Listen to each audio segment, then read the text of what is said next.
Did you ever hear David Allen Grier's story about Prince? No. I guess he was on Howard Stern, and he goes, "You want me to tell you my Prince story?" And he says, "Yeah." He goes, Prince was in a hotel room, and he was hearing something in the walls. So he called like his guys to come in, and he says, "There's some motherfucker in the walls talking." And he goes, "Get this shit figured out." It scared the shit out of him. And he kept saying, "Prince, there's nobody in the walls. You're crazy." And he goes, "Motherfucker, there's something in the walls. Get it figured out." And so he kept doing this all night.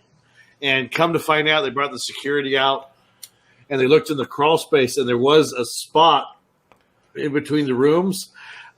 A fan had snuck into that crawl space and was reading Bible verses to Prince because he was a Jehovah's Witness. Oh, so this woman was taught, and he goes, "I told you there was a motherfucker in my walls talking to me."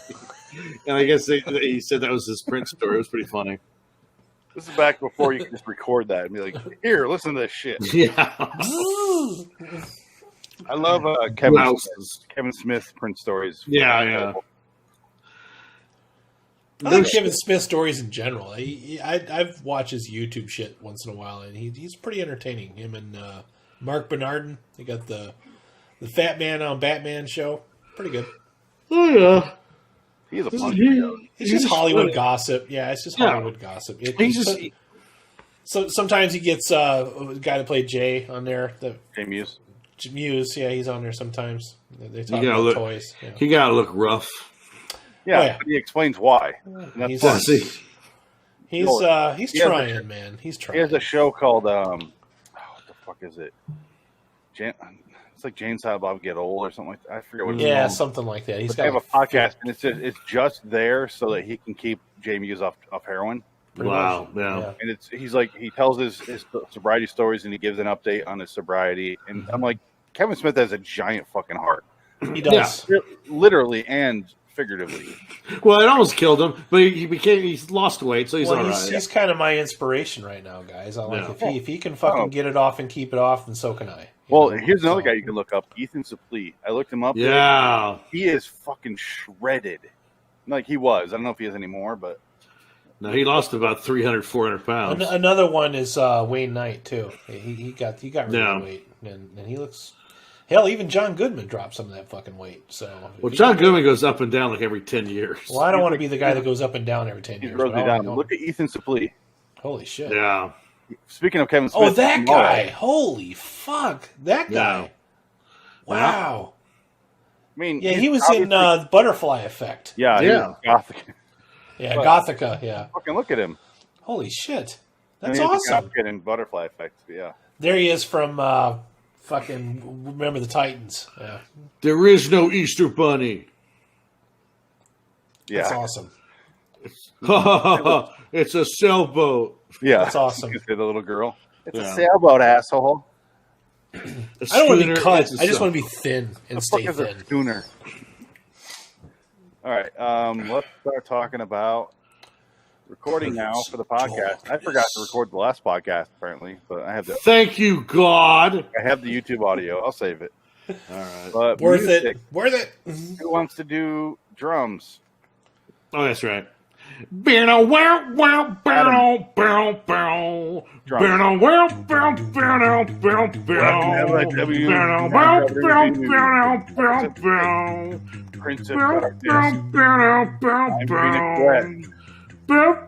Dick it. Prince of Carpenterisms. Welcome to our show without a theme song. We don't have any. That was good timing, Dick. Yeah, Dick, it's another Dick Pick episode, and he chose Prince of Darkness last week. Spoiler for next week. Not even really spoiler. I mentioned it several times. We're doing Someone's Watching Me. Oh, sorry. The way it's written. Someone's watching me. There's that exclamation point at the end. Somebody's watching me. And that's from the inverse of the last two numbers. So 87 to 78. Wow. We're going to that. And I'm looking forward to that episode because I've never seen that movie. I've never seen this movie either. Last week, I haven't seen that movie. And then I never watched They Live. So we're really getting through the ones I've never seen. You know what, Phoenix? Yeah. This movie came out in 1987. And if you want something to blow your mind the next time you think about it, just Google movies that came out in 1987. and just look at the cavalcade of stuff that came out in '87. That's actually good stuff. Just like amazing amount of movies that came out in '87. Yeah, I own a lot of movies that came out in '87. Well, let's see. Let me pull up a list. Yeah, of a movies lot from of shit. A '87. lot of good shit. Not all good ones, but mostly good shit. Yeah. It's mostly good. Well, you remember that time where most movies that came out were genuinely pretty good. Every once in a while, there'd be a turkey. You know. I have the list here. Yes. The Lost Boys. Yes. Yeah. That does nothing for me. I know movie. it doesn't, but I like Full it. Metal Jacket. I enjoy. Harry and the Hendersons. Secret of My Success. Adventures in Babysitting. Which is Wicks. you see that? Hellraiser. There you go. Can't Buy Me Love. Princess Bride. Batteries Not Included. The Untouchables. Running Man. Empire of the Sun. Raising Arizona. Angel Heart. Spaceballs. Wall Street. Some Kind of Wonderful. Planes, Trains, Automobiles. Ishtar. RoboCop was the first movie that came to my mind when you said 87, and it's like 25th on the list. RoboCop is my number one favorite movie of all time. Fatal Fucking Attraction. Adore RoboCop. Death Wish 4. Good Morning Vietnam. Less Than Zero. That's another one of my favorites. Good Morning Monster Squad. I watched a lot growing up. American Ninja 2. Oh yeah. Stan. Predator. Over the Top. Predator and Hamburger RoboCop Hill. in the same fucking movie. And Running Man. One of the better sequels from Nightmare on Elm Street 3, which is written by Frank Dream Darabont. Warriors. Yeah, Dream that Warriors. is the best one. Fuck yeah. Evil Dead 2, Superman 4, Evil Dead 2, the best of that trilogy. Inner Space, that's a fun one. The Hidden. That's actually not a bad movie. That's a good one. Overboard, I love Overboard. Yep. Masters of the Universe with Dolph Lundgren. There you go. Canon Films, baby. Lethal Weapon, Moonstruck, another Cage movie. The Gate, that's a great movie. That's fucking wonderful. Underrated classic. Yeah. Summer School with Mark. Doesn't it blow your mind? Just all the shit that came out that year? Like just how much good stuff there was packed into one year. La Bamba. Throw Mama from the Train. That's a good one. Silent Night, Deadly Night 2. There you go. Classic. Also released a few years earlier because that's just half of It's half of the first movie. Yeah. Bestseller, starring Brian Dennehy and James Woods. I have seen that movie. Wow. That was on Amazon. I was like, what the fuck is this? So I just watched it. It's not a bad movie. It's actually kind of interesting. Also, I have a glaring lack of, sorry, put a pin in that, Adam. I have a glaring missing segment of my movie oeuvre, whatever you want to say, which is the almost buddy cop movies of the 80s, like what's that, Red Heat? And yes, yeah. Raw Deal. City Streets or something like that with Clint Eastwood and Burt Reynolds. I think it's called City. Oh no! Oh, that's a bad one. That's like a real bad one. But I just have no idea what the fuck any of those are. Like 48 hours, another 48 hours. 48 hours is. Well, that's a buddy cop movie. That's what I'm saying. No, 40 hours is good. It's not great, but it's good. It's fun. Yeah. Nick Nolte's great in it, and he's a racist. What more do you? Another 48 hours is actually funny because if you read the drama on that movie, because they were saying no one knew what that movie was about, and it just kept getting rewritten and rewritten. Oh yeah.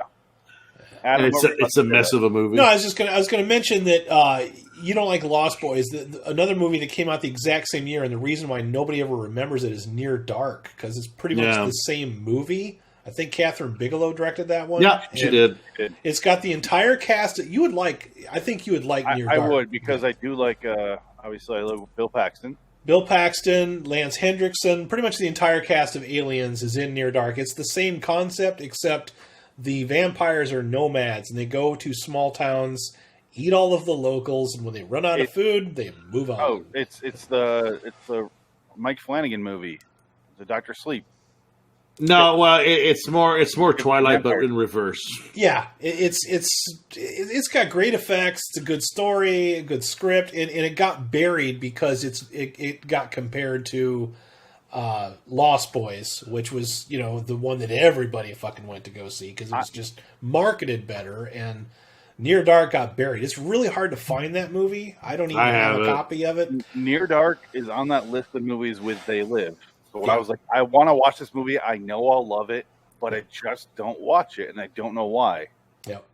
Catherine Bigelow's a good director. Yep. I just And I love Bill Paxton, and I know I'm gonna love it. And I know there's a great Bill Paxton performance or two in that one. So, well, when they're in that the bar scene, and they kill everyone in the bar, it's Bill awesome. Paxton goes full 100% Bill Paxton, and he gives it 150%. Yeah, I have it on Blu-ray. I found the Blu-ray at a thrift store for $4. I didn't even know that was released on Blu-ray. It's hard to find. It is out of print. You can buy it for like $50, $60 now. It needs to be it got re-released around the time Twilight. No, I was gonna say Hurt Locker. Twilight. I was gonna say Hurt Locker. No, Twilight. It was probably 2008 is when that movie came, because it's almost the same story, but it's a lot better.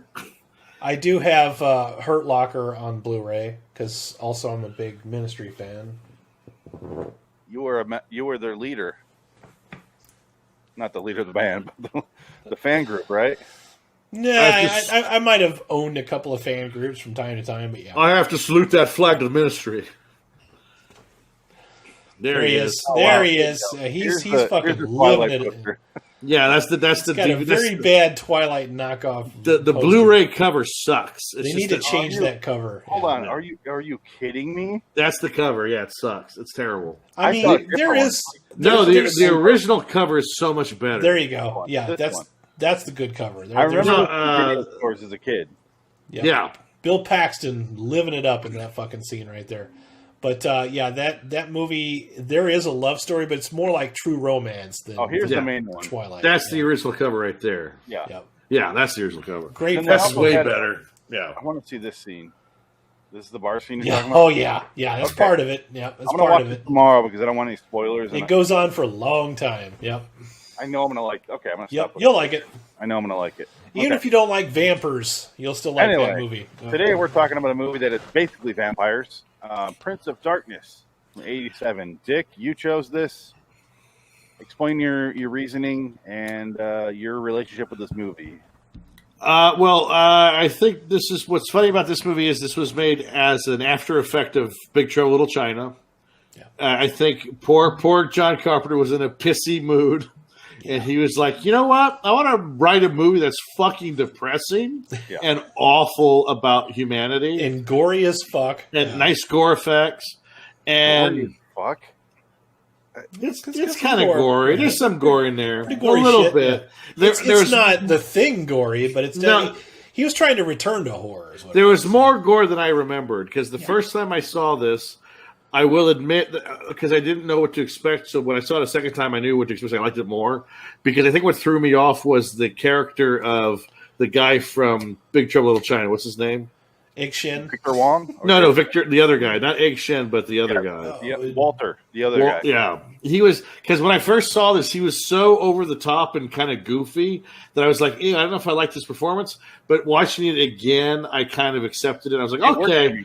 He's funny, yeah. He's a lot funnier this time around. I was like, I enjoyed him this time, and I was like, okay, it's not my fault. It was off. Okay, I had to turn it on and check at the fucking list of 87. Did you bury him with a cell phone? That's all I want to know. Yes. No, but it's don't ever try, Dick. It's terrible. No, it's like that scene from Prince of Darkness. I got a message for you. You're not going to like it. I love that fucking scene, you're all gonna die. I love that scene so much. Nothing will save you. Your God will not save you. Oh, yeah. God. It's great. That's great. God, plutonium will not save you. No one will save you. That's great. Yeah, no. But the thing that bugs me about it is the guy is Simon and Simon, the main star. He's the one thing that prevents this from being a perfect movie, and it's not his fault. It's just he's not right for this part. Before you break down the movie, can I ask you one question? Yes. Are the people in this movie supposed to be first-time college students, or are they going back to school to finish degree? Because Victor Wong has a line where he's, Dick, seriously, I'm going to shove that up your ass. Because Victor Wong's like, you guys don't have degrees, but we understand you guys are really advanced and good for this. So is he supposed to be a 40-year-old going to college for the first time and pretending to be 19, or going back to school? That's the one thing that I never understood about this movie. I want to say they're graduate students at least. Yeah, I feel like they casted the Simon & Simon guy because Tom Atkins actually did fucking look too old to be a college student, so they put a guy in there, gave him a Tom Atkins-esque mustache, because you can never duplicate a Tom Atkins mustache, but yeah, that guy had zero charisma whatsoever. He's a cross between, he's very, I was thinking the whole time, he's very Tom Atkins, and what are the odds that John Carpenter produced Halloween 3?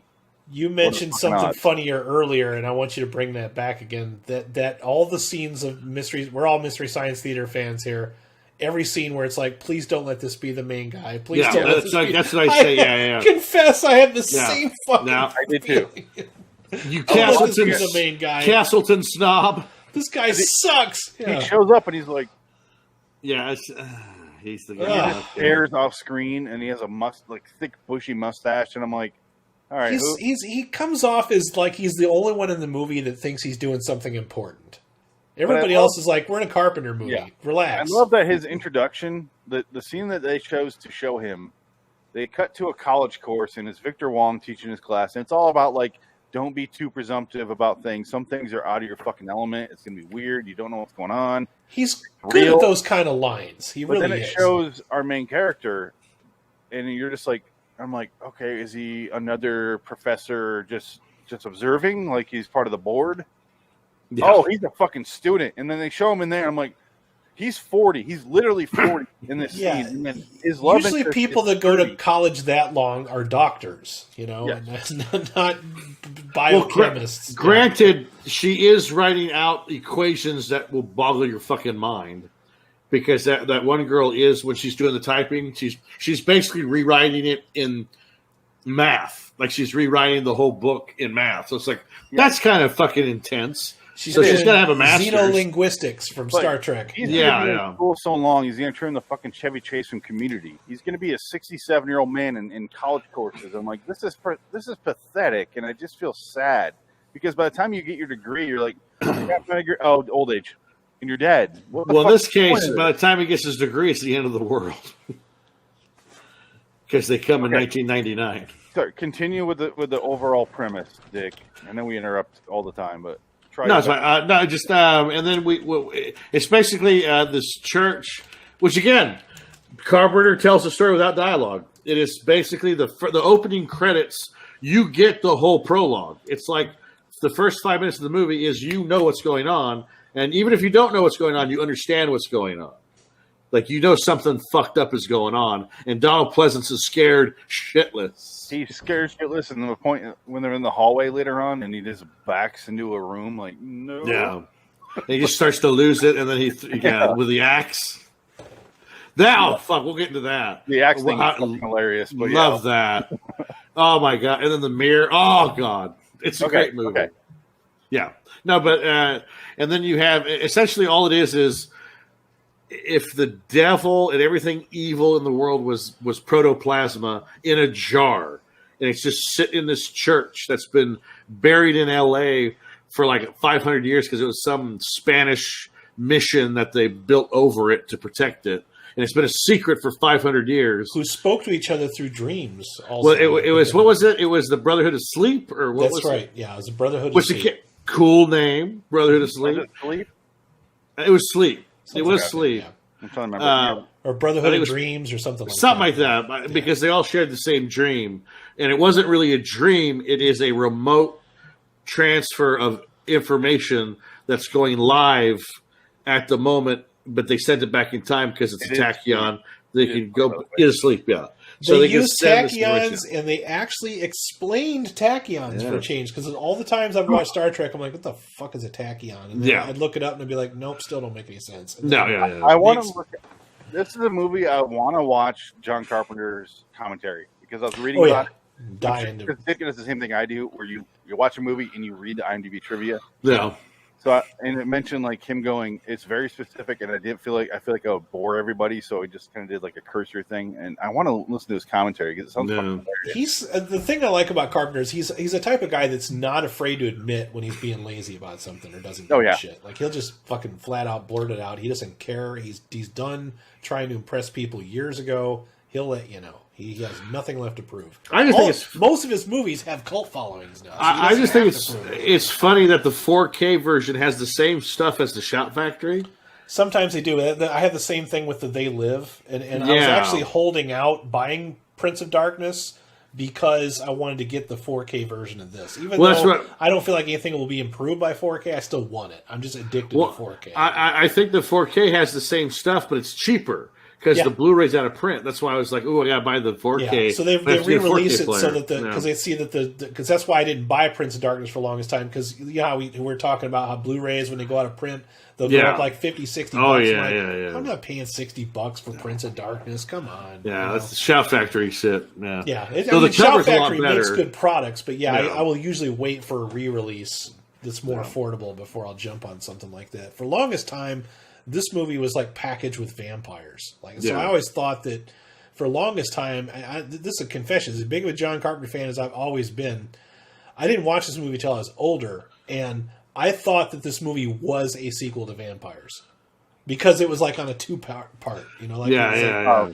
because I was like, okay, in my mind would always remember, like, I've seen this before. It's Alice Cooper, and it's something about vampires. And then when I watched it, I'm like, oh, that's nothing like what I thought it was. Where's James Woods? Pleasantly surprised. My favorite IMDb trivia about this movie was, it's one of my most controlled films visually, says Carpenter. Every shot I can see, every shot is basically set to a purpose. Where in some films, I will let things go, speaking of his laziness. Yep. I will let it be more loose. I'll let actors improvise. Every shot in here is specifically designed to communicate something. He credits the budget with forcing him to be more precise. Yeah, I would say it's true. This movie has nothing budget. Yeah, probably even less than $1 million. It's so good. Oh, it's $3 million. If he could do that with $3 million, what the fuck? Roger Corman has nothing to use. I mean, but you see what I mean about like the way he lights his sets and the way and everything. Also, I looked up. He shot everything with widescreen lenses, so you had all of this like focus in the background, focus front round. You could distort the images more. And as far as the Carpenter stairs, which I'm always telling you guys about, there's so many of them in this one, and they're all equally as creepy. Like they just give me fucking goosebumps every time. Millions of Carpenter stairs in this movie. Now, there's a bunch of different stories about Alice Cooper's involvement, though. I was reading on IMDb. There's like 3 different stories, and I'm sure they're all not true. The thing that makes the most sense is, I guess, the producer is the manager of Alice Cooper and John Carpenter. So it's like they got them together and they said, "Hey, you want to just be in a movie with us?" Yeah, sure. The other one was he showed up to watch a scene, and then said, "Hey, be in the movie." I'm like, the other one is Carpenter met Alice Cooper at WrestleMania because Carpenter's a big fan of that as well, and that's how he got Roddy Piper. So that one is the one I believe more because I can see Alice Cooper. I can see Alice Cooper at WrestleMania because a lot of the stuff that he does in his concerts, which I've seen Alice Cooper like zillions of times in concert, is very similar to what they do in wrestling. There's a lot of very well acted out set pieces that go to each song. He has a lot of props, and Well, and that's why I guess Carpenter wanted him to do the bicycle trick. Yeah. So can we talk about that? That's the best, literally the best fucking kill in this movie. Yeah, the poor guy. What? I thought everyone was going to spend the night in this place, and the one guy that gets to get outside, I want to go. I'm out of here. Good night. Gets and fucking. You know what? That guy was such a piece of shit too, because like 3 scenes earlier, he's like. And that's the other thing about this movie is every dude in this movie is kind of a sexist asshole. You know what I mean? Like I was picking up, especially the guy that got impaled by the bicycle because he says the guy's like, she's married, and he goes, how married? I'm like, fuck you, dude. That's the guy that gets stabbed by the bicycle. Yeah, he gets impaled by a bicycle. I called him horny dork. The blood squirts out of his back, and it was also a nice touch. He was listening to an Alice Cooper song, which is also called Prince of Darkness, which was written for this movie. The only time it's featured is you hear it slightly through his headphones when he's walking down the street just before he gets impaled with a bicycle. Nice touch. Like Carpenter had a chance to exploit a fucking song in a movie, and he didn't go for it. Here it is. Yeah, this horny dork. This fucking guy. He's got a... Yeah, right there. There we go. I love that shit. And that's actually, that gimmick is from one of his concerts. Like every concert, if you guys are not familiar with Alice Cooper, he kills himself or somebody else on the stage at some point and resurrects himself. Sometimes he's using a noose. Sometimes he beheads himself. Sometimes it's impalement. He changes it up from time to time. So great fucking showman. Love the guy. Yeah, he gets the... Sorry, Dick. Continue. Let's just go in order. It's just basically the team is brought together of like physicists and teenagers. Yes, they're all over 38 years old. They all are paying into their retirement accounts. Oh, it's definitely it's a graduate school. It's graduate school, but it's like graduate school of the guys that had a 9-to-5 job. You can't say it's graduate school because Victor Wong literally says you don't have degrees in this. So they're going for their first degree in this. This is like MIT without actually using the words MIT. Is what the fuck it is. They're very smart. I don't give the movie that much credit. I don't, because they're supposed to be like young bucks. And they're halfway through their fucking lives at this point. Well, but the problem with this is the reverse, because today, you know that all the high school students are 30. In this one, all the college students are over 40. So it's like, oh shit, you can't win without failing. Nowadays, like as of a few years ago, they started casting actual teenagers in teenage roles, and I go, oh, I feel creepy watching this. No, because I don't want to actually watch teenagers doing this, and it's so fucking weird. Chloe Grace Moretz, like she's an adult now, but she's an adult, but for a while the site I go to download movies, which is totally legal, by the way. It had like one of the Bring It On sequels, and it was a poster, and I go, those are actual teen. Like, no, that's not fun. Like Gabrielle Union was 23 when she shot that movie, the first one. Yeah. Well, thank you. And these new ones are just like actual teenagers. I'm like, I don't know. No, they get younger and younger. It's gross. Yeah. It's like Disney's producing them. I'm like, no, thank you. I know what's going on. Who doesn't want to see a developed female body? Like, they're not developed. They're developing. They're developing. Yeah, that's the thing. It's like, oh god, no. Show me after they're wrecked by life and they had children. As 34 years old playing a teenager in Carrie. Yes, I really have that. Yeah, show me that, because at least I'm like, oh, he's an adult getting killed. He's poppycock. Poppycock. Oh my god. What dreams are made of. Moose is in the house. Moose. See, I wish Alice Cooper stabbed him with a bicycle in that movie. That would be better. And Devin Sawa. Devin Sawa. That would have been fucking funny. Oh, man. This movie is grossly miscast. That's one of my. Well, I think he's the only guy that's like everyone else is okay. It's fine. My problem though with the cast, other than Jameson's bad, what's that guy's name again? Jameson Parker. Yeah, Simon's bad performance is that all of the character actors that we get, Donald Pleasance, and Victor Wong, and Dennis Dunn. I see those guys on screen and I immediately think of characters that they've played in other movies because the parts that they're playing are way too exact like characters they are in other movies. Like, if you told me Prince of Darkness was Egg Shen meets Dr. Loomis from fucking Halloween, it makes sense because they're practically acting just like those parts. You know what I mean? Like, I like those actors, but they're doing the same thing that they've done in those other Carpenter movies, and it kind of takes me out of it a little bit.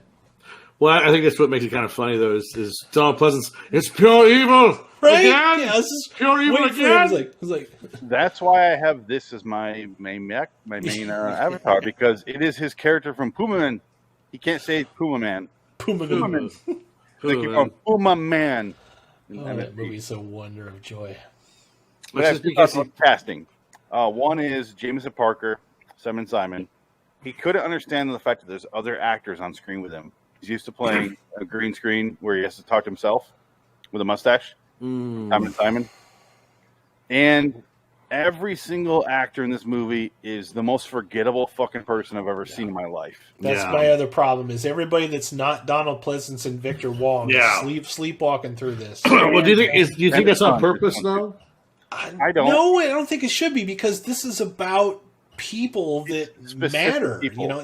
Very specific. In fact, at one point, there's that running joke. It's not really a joke, but Susan, who? Yeah, the MIT, the biophysicist. It's the same shit they did in Escape from New York. I thought you were dead. Everybody fucking says that. I thought you were dead. Like Susan. It's like I'm like, do you even know that your cast is this fucking? Maybe it is a design choice. I'm not sure. I feel like it is. I don't know. It probably could be. Yeah. Problem is, when I got toward the end, I couldn't tell the difference between Susan and the other girl, the main girl, and I'm like, who the fuck is this? I don't know. Who was the girl who was like a zombie with giving birth to a Satan baby? She was the she was the blonde girl. But I couldn't tell the difference when I'm watching them. And I only remember the Asian girl only because that creepy scene when she's typing. Wang goes in and says, you could almost pass for an Asian. She just kind of goes, and she walked out the room. And then I remember that because it gave her more character than any of those other women have. I just remember that. Lisa, when she's possessed, he goes, Lisa, I want to apologize. Yeah. You don't look Asian at all. I was like, what the fuck is that? And he tells that Yiddish joke. Yeah, he tells you idiot! I told you I want you to marry a doctor. Yeah, whatever. If this were like 2006, he'd be Nick Swartzen in a movie. No, they would cast, because he's awkward. It would have been. It'd be Josh Gad. Oh, it'd be much worse. Gad. Nick Swartzen's only in Adam Sandler movies. Come on, I know. I don't think somebody like Carpenter could put up with Josh Gad's bullshit. I don't think so. Did anybody else think Jameson Parker, our main character, looked like John Carpenter at this time? No, but I'll tell you this though, I did think that Jameson Parker at one point was going to be the villain in the movie. That's how unlikable he actually is. He is a flat note. And speaking of Flatliners took a lot from this movie. Yeah. They took a lot. When did Flatliners come out? Is it like 90. This 90? Okay, so 2 years later, Flatliners borrowed heavily from this movie. Flatliner. I was watching this and I go, this is Flatliners. And I was like, because Flatliners seems like an 86 movie, but it's 90. I looked it up. And I was like, oh, Flatliners is so late for what it is because it's so dated. And they borrowed heavily from this. But in that movie, it's a bunch of students, like graduate students meeting after school hours to do their experiment. We've seen that 1,000 times in movies since, and it felt very similar to this movie. Only this movie has a different setup where they're part of an experiment. They don't even know why they're there. Victor Wong will not tell them why. So much so that like 55 minutes in the movie, they still don't know why. Well, it's great because they don't want to believe it. And that's the thing. It's like Donald Pleasance doesn't want to believe it. Victor Wong don't want to believe it. They're all fighting their own faiths. That goes back to what wants to prove it before he tells him. Yeah, he wants to prove it 100% before he admits it based off his speeches in the beginning with that platform with those microphones. That scene. Because you can't comprehend it. And it's like you have to comprehend it because if you don't, you're going to lose your fucking shit if I tell you what this thing is. It goes back to what you were saying, too, about how this show goes out of its way to not have any expository dialogue in the opening. Yeah. There's no exposition at all because they're saving it for the end. You know what I mean? They're saving the story for almost the last act. They're going to dump all this on you, and it's like, at this point, you're either going to go with it or you're going to be like, bullshit. Which most of the scientists are like, bullshit. Yeah, this is bullshit. Like that's every other line in the movie, like the first 30 minutes. Did they tell you what it's about?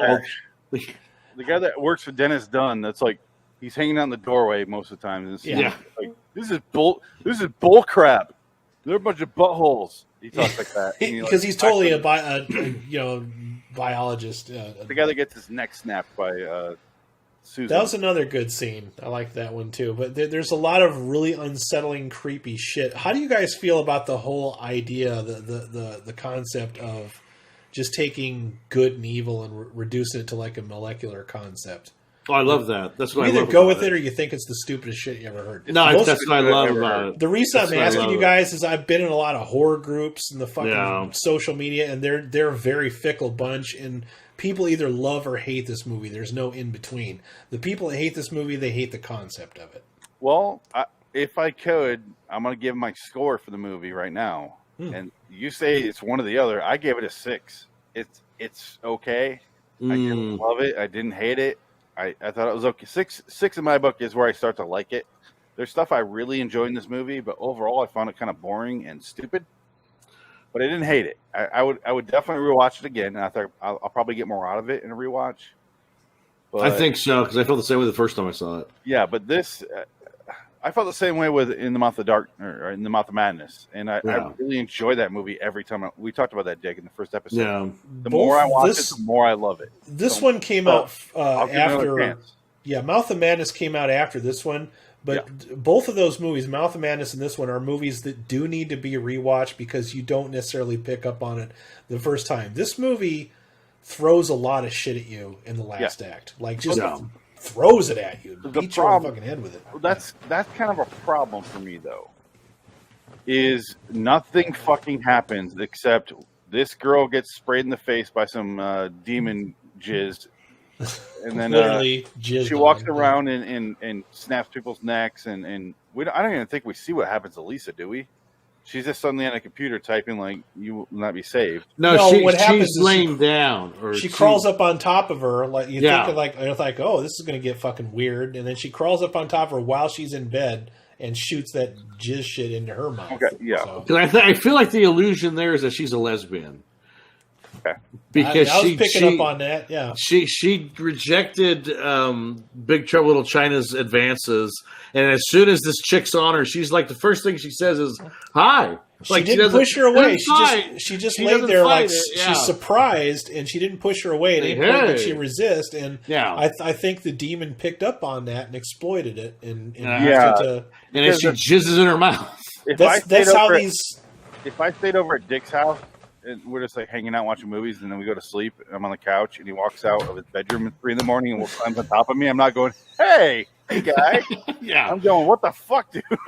I think that would be awkward. Get the fuck off of me! Do But yeah, not jizz in my mouth right now. that's Demon how or these not, no jizz. these demons turn each other into demons as they No. jizz in each other's mouths. Because Something comes out of their mouth no. and then it goes into another mouth. She gets Well, that last guy in the last scene, and it's fucking hilarious because he sprays it across the room. And the only one that misses is our Tom Atkins wannabe. Simon guy dodges one. I thought that was kind of funny. It was like an unintentional laugh out of me because I'm like, Oh, I laughed. I thought it now was you great, can yeah. dodge it. Okay, cool. You know, so I just like the fact that one scene where he's just beating the shit out of that one guy.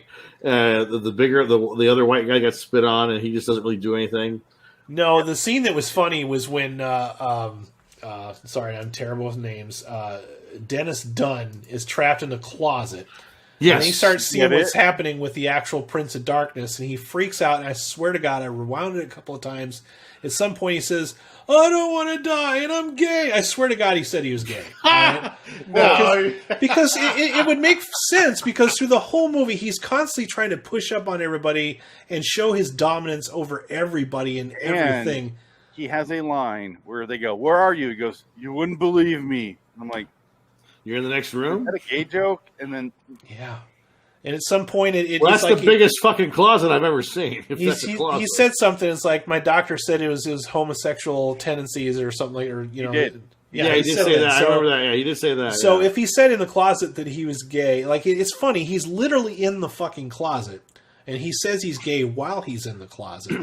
I'm not saying metaphors here, but John Carpenter has a warped sense of humor. I'm just saying. Well, I right? think it's that might be the joke. But at some I'll- point, he takes a lead pipe. He's been in there for like what feels like an hour, the way this movie is shot. And at some point, after he sees shit fucked up with the actual Prince of Darkness, he's just clawing his fucking way out Well, of that no, closet. he only starts to do that after they're breaking the door down. They're breaking the fucking He's door been down. in there all night. Like, you've been letting these stupid biophysicists try to dig you out from another room in another hallway, trying to slowly dig their way through, which is the worst idea ever. All right, and then all of a sudden he can just go the other way while they're chasing him fucking through. It's hilarious. It's funny shit. It's funny. I think it's more for humor than anything else. It's humor. It's not jokes. Yeah. It's just humor. But creepy scenes. Every fucking long stare.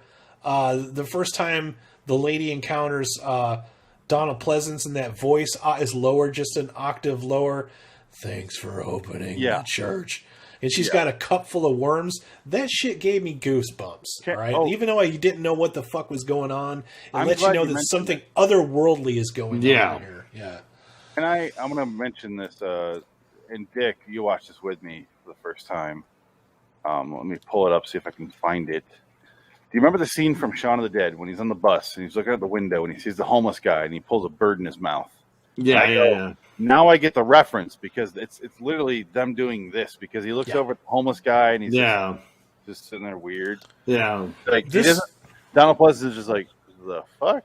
Just before that guy got impaled with a bicycle, he sees a crucifix like right off the steps that has a pigeon nailed onto a cross. That's some fucking wicked imagery right there. That was a good. I was going to say that. It's the homeless people making their own version of what they think they fucking see.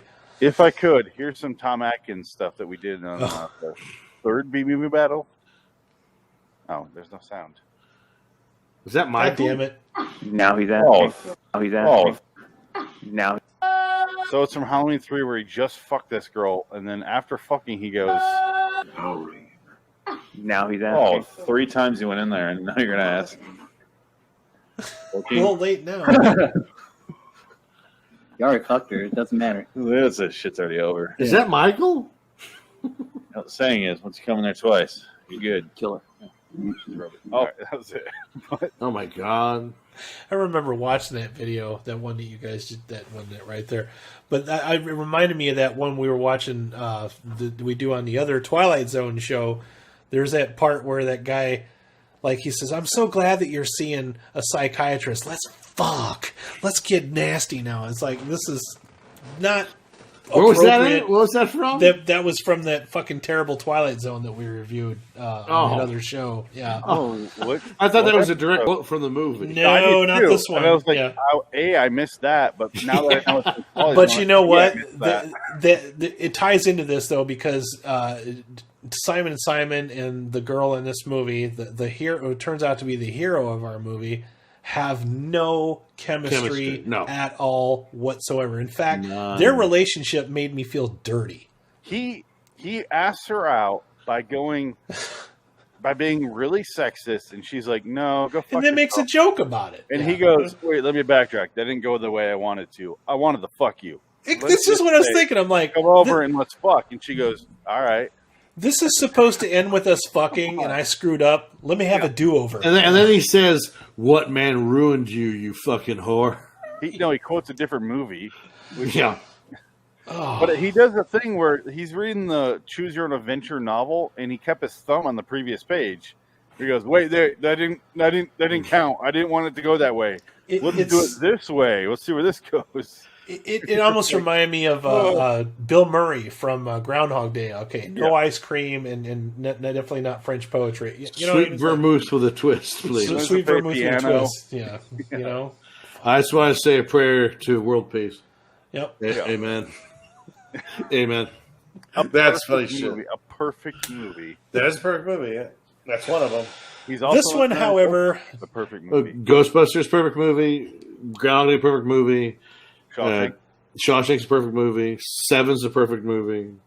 This is not a perfect movie, though. A perfect movie, you can not like a perfect movie. It doesn't meet your taste. That's different than perfect movie. But on the Carpenter movies, it's definitely good, but I think it's not for everybody. No, it is not. My problems with this, I'll do my score first. Mine is a 7 out of 10. Actually, I like the movie.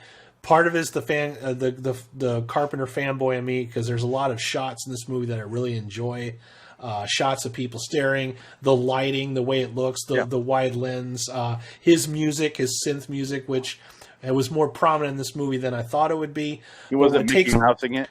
What takes me out of the movie is the fact that he uses characters from his other movies that are playing such similar roles that I'm not invested in this universe enough. But I do like the concept that they've got. They're trying to break down.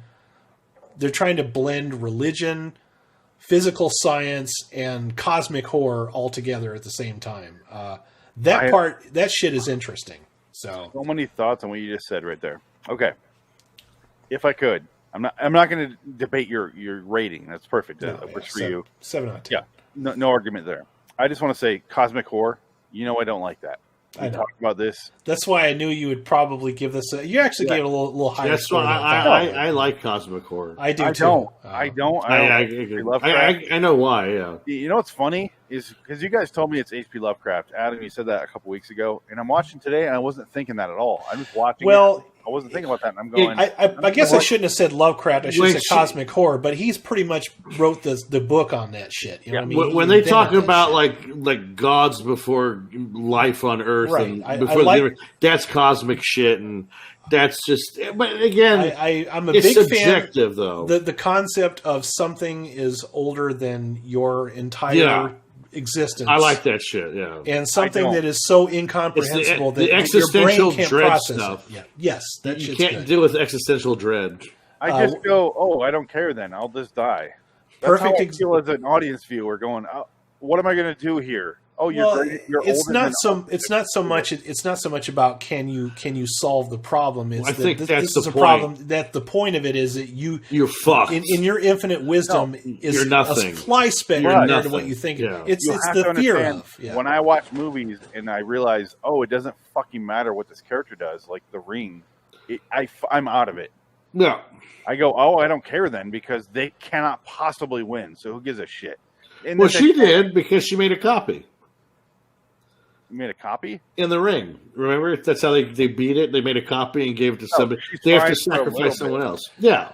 I didn't like The Ring either. I thought that was... And you know what? That's Ghosts. You pretty much put the stamp on Ghosts. Yeah. A thing where you, no matter what... the Grudge is ridiculous. Okay, I'm out of here. No, the Grudge is the most extreme, worst, awful horror movie because no matter what you do, you're fucked. You're fucked. House. The mighty crime of entering a house. Yeah, but not even just that. Not only are you fucked from going to the house, your aunt that you called in the United States is fucked from the house because she calls her aunt or calls somebody, and she's on a park bench in America, and she turns it around and it's like, it's on the bench and it kills her. It's fucking stupid. Stupid. But the point is, boiling it down to its basic concept, when I realize our main character, no matter what they do, they are fucked, I just go, why do I care then?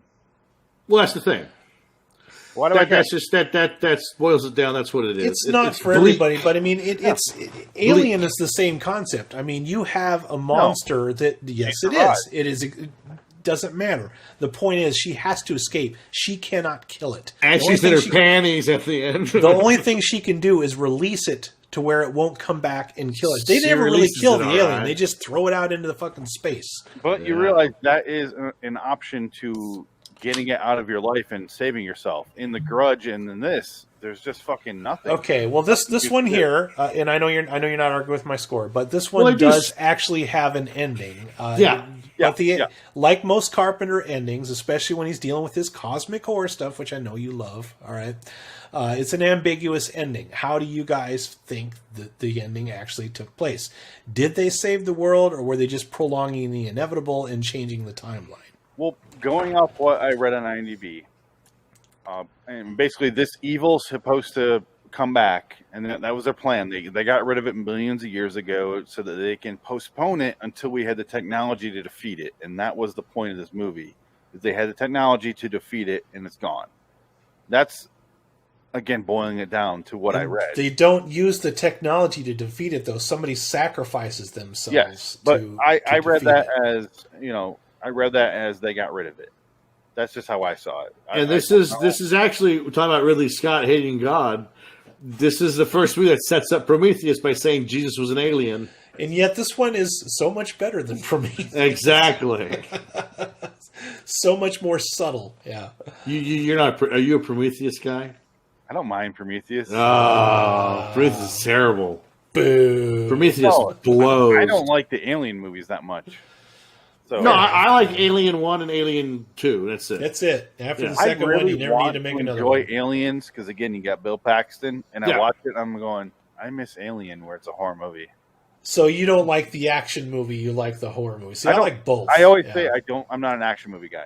Okay, fair enough. Yeah. And I love the first movie because it's a fucking horror movie. It's like a slasher movie with an alien. Yeah, Aliens is the blueprint by which all video games were conceived by. Yeah. Halo would not exist without aliens. Space Marines. So See what Dan O'Bannon did. But you get Fucking aliens, Dan and you go over to battle. Sorry, why can't I think? Paul Verhoeven. Ridley Scott. Starship Troopers. Starship Troopers. Without aliens, no Starship Troopers. And I love fucking Starship Troopers. Very loosely based on a Robert Heinlein book. Well, I would say no. I take that back. No RoboCop, no Starship Troopers. I think RoboCop and Starship. I'm going off Space Marines threadline, not Paul Verhoeven. Yeah, but Space Marines that was something that's been around for before Aliens, so I don't think Aliens is directly responsible. You will find something. There's something that's going to show you. You got to find it and show me. Yeah. Hey, hold on. No Starship Troopers, no Showgirls. Exactly. Okay, everybody good? Yeah. Okay, we're good. We're good. Yeah. Yeah. Saved by the Bell is a classic show, and we're stuck with that. No, I want to see her titties. Come on. By the way, I have Showgirls and Starship Troopers on Blu-ray because I'm weird like that. So. No, Adam and I have talked at length, and when we're doing B-movie battle, and I go, I think Showgirls is too good of a movie to put on DMB. It's better than people realize. It is. I mean, it's stupid. It really is stupid. But that's the thing is you got to get Verhoeven. It's like once you get in on how stupid it is, you realize there's layers of behind the fuck, just layers upon layers of shit below. Well, remember Turkish Delight? No, Steve or Turkish Delight. Remco's movies that he showed us. Oh no! Were you there for that? You didn't see Paul Verhoeven's early movies with Remco and us? No, I didn't. Watch, My Nurse, or something like that. I remember that. Yeah, we saw that in the theater. What the fuck? What the fuck is that? That was mind-boggling. I bet you there was a lot of boobs in those movies. Nope. This was like a kid. This was like a family-friendly musical in Dutch with a redhead, like a 57-year-old redhead, acting like she's a teenager. My talking background. Yeah, and I'm like, what the fuck are we watching? And he's like, oh, this means this, and we're like, this is funny. It's very good. It's very good. Like, no, it's not. I get the references. The another guy we went to film school with, Remco Van de Kamp. He's like the sweetest guy ever, and he took us to this movie when his two other Holland friends were in town. We all went to the theater and watched Nurse, My Nurse. I forget what it was called, musical. And he's like, they're all like, oh, that was so good, and we're just like, what the fuck was that? Yeah. I felt like an alien. We were like, that was not good. That was barely watchable, and it was 3 hours long. It was long. What was that? And I was in Westwood too. I had to go to Westwood to watch that. Yeah, that was at the theater that's in fucking Drive. No, they show that theater once upon a time in Hollywood, where Sharon Tate goes in. Oh, New Beverly. Yeah. Well, he owns it now. But yeah, 7 out of 10. I think the movie gets a little lazy in the last act. Things kind of start getting a little. I get a little lost. Like I was telling Phoenix earlier, I had to rewatch this because I couldn't remember how it ended, and I'm like, "What's the shit with the mirrors?" And I had to look. I love the mirror. I thought that was awesome. Doesn't make a lot of sense. I don't care. It's a neat effect, but it doesn't make a lot of sense compared to what they're trying to say. Because the thing is they're trying to meld religion, science, and cosmic horror all at the same time, and the mirrors just kind of are thrown in there. I feel like they're thrown in as an afterthought. And probably. They don't really. We haven't really described specifics. We're kind of just doing generals, broad strokes, Bob Ross kind of thing, painting a happy tree. We're kind of going over, but it's basically a slasher. It's the woman gets possessed. She kills people one by one. They come back as zombies possessed by the devil. And there's this giant vial of green goo. What was that picture I sent you guys earlier? The description? Let me pull it up. Liquid Satan. It says, which is actually not far from the truth. They were just trying to figure out how to explain the whole movie in one sentence. I think it was brilliant. 1987, priest Donna Pleasant shows Professor Victor Wong canister of liquid Satan. It doesn't even say a canister. Nope. It's so lazy. Just a canister of liquid Satan. Yeah. But it's Satan in a bottle. And his dad is Lord, I forget what his fucking name is. Got Satan's dad. There's a whole separate. Yeah, story the there. whole concept, if you guys have never seen the show, you know what the fuck we're talking about, is that there's something older and much more dangerous than Satan. And Satan is not actually a fallen angel. Satan is a son of a bigger, darker beast that wants to come into this Son world. of a sailor, son of a Yeah. bitch. Some shit like that. Yeah. So it's an interesting concept. You know, I'll give it that. That's what I love about him. I like what they did stuff. here. I think it was well written. It was a tight script. It was shot in 30 days, and you can see that it was shot in 30 days by the performances, especially. The canister jizzes in the lady's face, Susan, and then she becomes a monster, and then she kills people one by one, and then it turns into everybody. And then we get all these zombies coming back. There's 7 zombies, and they all come back. The black dude slits his fucking throat ear to ear. He's like, now, do you think, I was going to say, that character, do you think he feels he's the only one that really is freaked out by it, like, more than anyone? So do you think he's fighting the possession? Well, and that's why he goes You don't know crazy? anything about the guy. They don't really Well, flesh him out. that's at the all. thing. if that was true and he fought it off to the very fucking end, he should not come back possessed. So no, I don't think that was it. I think Well, no, he could. It wouldn't matter because again, it's like you say, he's fucked. It's a movie about being fucked. I mean, he had a bandage on, so I he's assume not that coming he back. didn't finish the job. He's That's not why- coming back. That's why, you hate yeah. movies where you're fucked because it Yeah. takes away that element of character choice. Because at this point, it seemed like to me when I was watching it, he got the fuck out. He's like, "Fuck this, Yeah. bye." Well, that's the back. that's You the know, ultimate form of madness. It's like you have no control over what's happening. That's why it's scary because that shit happens. It's When you lose your it's- mind, that's not your fault. Cosmic horror is about the ultimate dread, and it's Yeah. like you're either on board with that or you're not. No. And a lot of people aren't, so you're not alone, No, man. well, it's called you know, existential dread. People can't take it. It fucks people up. There's a reason why they've It never fucks- made. Well, I mean, it makes them wacky. Yeah. They've never made a Call of Cthulhu movie because there's no way to film something like that. No. You Well, they can't said that fucking do about it. You just have to. Watchmen, but he found a way. You got to just copy and paste the entire fucking thing. That's what you do with Which is kids. what they did, Monster and And call no it- squid monster, and it's just a nuclear explosion. Yeah. But I will say, Adam, I always talk to you about. I'm a huge fan of characters. I want to watch a character study movie. This and- is not a good movie No, for that. Exactly. That's what I'm getting at. That's why That's why I gave it a 6. It was a. Well, I would say fine- the only character study is Donald Pleasance and Wong. No, I disagree with you because here's know. my thing. All right, Victor Wong is Egg Shen in this movie. All right, Donald Pleasance is Dr. Loomis in this movie. Dennis Donald Dunn. Dennis Dunn is Wang from Big Trouble in Little China in this movie. They're all doing the same. They're playing the same role that they played in other Carpenter movies, which makes this kind of a confusing mess. I think the movie would have been better if he'd have just taken literally nobodies and let them develop a fucking character. But he picked people. You know, directors do that. They pick people that they're friends with. He had 30 days to shoot this. He probably is good friends with all those guys. Brought him in. Probably couldn't get Tom Atkins. Settled for fucking Simon guy. You know, I agree. terrible choice. But Donald Pleasance, as much as they want you to expect that he was reluctant and he's mad at Victor Wong once he realizes what's going on, and he turns around and he throws the axe through the mirror. But really, that's 3 things, and I don't know a goddamn thing. I don't know dick about his character. No. So I'm a in guy. fact, who wants- his character is called Priest in this Yeah. movie. I want strong characters who make decisions. That's what I get out of a movie. That's what I tune in for. And in this, I get none of that. I think the dread would have come off a little bit better too if you would have had at least 2 or 3 characters that you liked. I didn't find any of these people remarkably likable at all. Maybe Egg Shen was the only one I liked because I think that guy is cool. Everything I've seen him in, I enjoy him in. But again, I don't feel his character. I just feel him being Egg Shen in this movie. What else is he in? I've seen him pop up in other movies. I can't list them off to the top of my head right now, but he's been in a lot of stuff if you go through his IMDb portfolio. But Egg Shen. He's in Tremors. He's in the last. That's yeah, right. there you go. Tremors. Tremors, The yeah. Graboids guy. That's right. I forgot about that. He's the grandpa in the 3 Ninjas movies. But okay, let's use fine. Tremors. Even Can I pause you for one I'm sorry. second? The last movie he was in, 3 Ninjas, High Noon at Mega Mountain '98 with Paul. With Goldberg. With Hulk. Hulk Hogan? Yeah.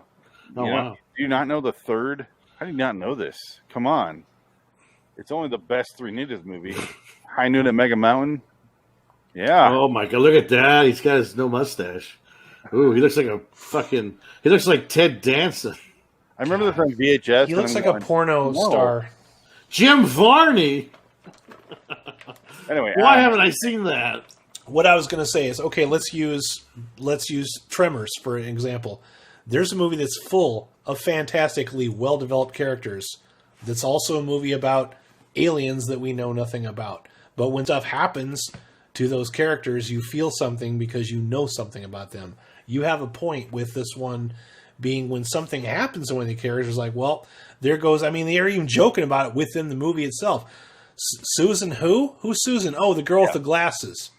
Fuck, man. You know, you got. I wrote down, nobody knows who the fuck Susan is. That's one of my notes. And her name wasn't even Susan. They had, like, they went out there, like, these are 13 people that we chose for this particular job. And we barely know 2 or 3 of them. I don't even remember their names in this one. And they didn't even bother to give Donald Pleasance. Well, they don't have any. They don't have He's any just names. called Priest. But that's kind of my point, where none of the characters are characters. They're just there to they're alien, or I guess in this point, demonic fodder. They're just there to be another score on Satan. They're there to tell you that you're fucked no matter what you do. Yeah, that's fine. That doesn't bother me. I don't need character development in every movie that I watch. I do. Some movies should be different. On the movie. Okay, it depends on the movie. This movie doesn't need it. Another cosmic horror movie in the same trilogy. Let's go back to The Thing. You end with Kurt Russell. Yeah. And help me with the name here. Keith David. Keith David. Wong. All right. Not Victor Wong. Keith David and Kurt Russell. I'm are gay. the last 2 in the movie. Spoiler alert. Okay. Very well developed characters. You care about what happens. Even if it's an ambiguous ending, those characters were properly set up. Yeah. Kind of, but you don't know who they are.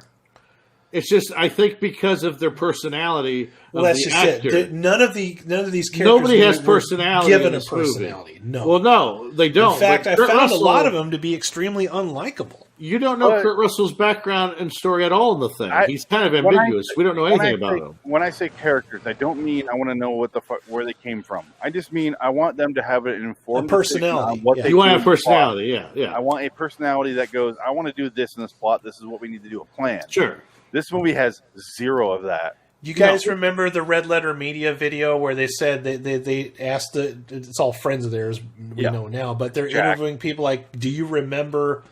Okay, so name some of the characters from the Phantom Menace? Like Yeah. The princess, Anakin Skywalker. Describe what he does without using his job, or that's the perfect example. Those are badly developed. You don't remember them because they weren't developed. You can't explain who these fucking people are, you know. And again, I'm not saying this is why the movie sucks. I'm saying if it had that, I would enjoy the movie way more. Right. Yeah. I was saying I like the movie. It's the type of movie that doesn't need it because it's like a slasher movie anyway. Because slasher movies just have fodder anyway. It's a good blend of science fiction, horror. It's got some really creepy fucking moments, some decent kills. It's a horror movie's wet dream. Or horror fans wet dream. But you could say that about any movie, Dick. You could go, the Sisterhood of the Traveling Pants doesn't really need a surprise, but I'd be happier if it did. No, Sister of the Traveling Pants has developed characters, though. They're all different. They're all interacting with each other in the story. And it's a wonderful movie, God damn it. But you know what I mean? Like, the movie doesn't necessarily need that. I'm just saying, for me to enjoy it more than I did. No, that's fine. Yeah, that's what I'm looking for. That's your personal taste. My personal taste doesn't match every movie. That's what I'm saying. Yeah. I'm just saying for this movie, what doesn't work is there's no personality. No, that's what I mean. That's why I said the first thing I said was this isn't the main character. This is not my lead. I do not want this man to be my lead. Also, I was going to mention too. I didn't get a chance to say it, but the middle half of this movie drags a bit. Like it kind of takes a while to get to. I was bored. Yeah, it was kind of a little. It's only 90 minutes. No, but it drags. It's an hour 41 or hour 45. Okay. Yeah, it's an hour and 41 minutes, and it drags a little bit in the middle. It's Susan walking from room to room. They do a little bit of the cat and mouse shit, and this movie didn't need that. So it's like Jason X. It reminded me parts of Jason X, where you're just waiting for Jason to go into the next room. And I'm like, this is like The Thing, only for really dumb people. Because The Thing is inherently, you don't know who's going to be the alien, but in this, you're like, she's the alien. She's the demonic guy. She's possessed. All right, waiting for Susan to go in the next room to kill the next person. And I'm waiting. I'm waiting for that pseudo lesbian scene between her and that Asian girl. But John Carpenter did a really good thing, which is he kept the credits running by having Victor Wong talk, and he'll go to his credits, and other scenes with our "Please Don't Be a Main Character" Yeah. And it was that for 10 minutes and 45 seconds. You counted it, huh? Wow. It feels like it's longer than that too. I saw his name pop up. I go, what's the time? Oh wow! And I saved it. So yeah, 10 minutes 45 seconds. So he knew what was going on. He knew there was going to be a drag, and he had to extend this and keep the kind of like a montage going in the beginning, and that worked. And then like you said, Adam, it gets kind of bogged down the middle where it's just, you're waiting for Susan to kill someone else. You're waiting for something to happen, and by the time things start happening, they start happening a little too fast. So it's got a little bit of a pacing issue. Well, because it's Victor Wong's in the closet for 8 hours. Yeah. And if I could, he could have broken that wall open way sooner. Yeah. Well, he's tiny and gay. So, I'm gay. Use his faggot lip wrist to break that wall down. Dare you guys to watch that scene later and tell me if that's what I heard him say, or if that's my brain telling me that's what he said. Can you cue it? Can you cue it up? We'll get in trouble if we play that. You guys gotta explore that on your own. Cue it up. Let's see, because it's not even 20 seconds. You can get away with it. It's when he starts freaking the fuck out in the closet. You have to give me a minute because it'll take me a minute. But yeah, that's fine. No, but I'll say that. But what I love though, because I saw it the first time I saw it, I would think I would be more with you, Phoenix, because the first time I was like, did I like this movie? I don't know if I liked it. And the second time I saw it, and this is the second time I've watched it, I actually enjoyed it a lot more. You need to give it a second. I think what I didn't like about the first time, I was like, this is boring. And then the second time I saw it, I was like, okay, I like that. I didn't catch that before. But I like this part. That's kind of where I'm at.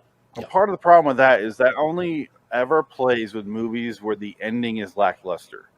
Where you're like, all right, I'm not going to be caught off by my suspense. I'm going to settle in and watch this knowing where it ends.